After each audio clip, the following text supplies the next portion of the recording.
יצא החוצה.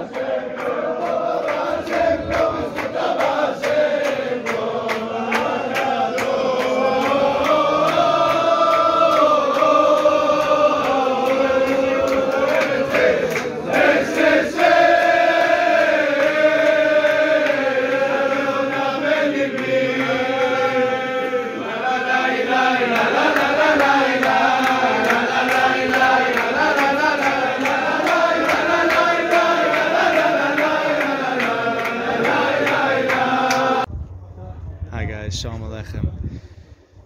Dream come true, first time in a decade in Zocha to come back to Medzibudz, to Kever, the Heilig of Baal Shem Tov. It's a bit crowded in there, so we're recording out here.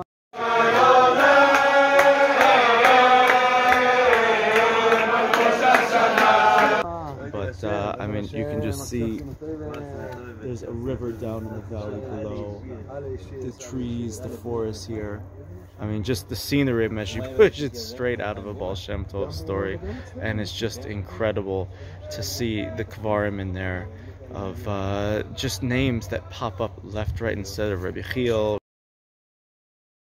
Rabbi Zev, Kitzis. Names that just, if you go through the Shivchei Abesh, every other story is mentioning these tzaddikim. We have Rabbi Baruch, the grandson of the Baal Shem Tov. He's very famous for serving Hashem through intense kavura, and I heard a Maisa that when he was nifter, he was in the middle of learning a line of Zohar that said there's a certain fury which is called Baruch, and on his name, when he hit that spot, then he was nifter. And we've got over here, this is Rabbi Yisrael. They used to call him Rabbi Yisrael Met. He was the brother of Rabbi Nachman of Breslov.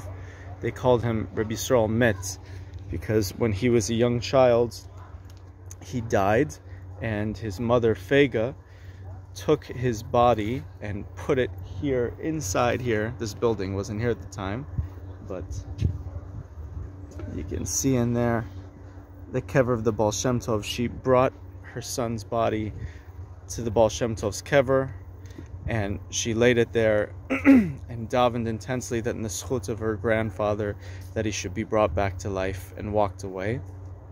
Sometime later, they all of a sudden heard the child's cries coming from the Kever, and he miraculously had Tchiyat Metim. Her grandfather, the Baal Shem Tov, came to her in a dream that night and started chewing her out.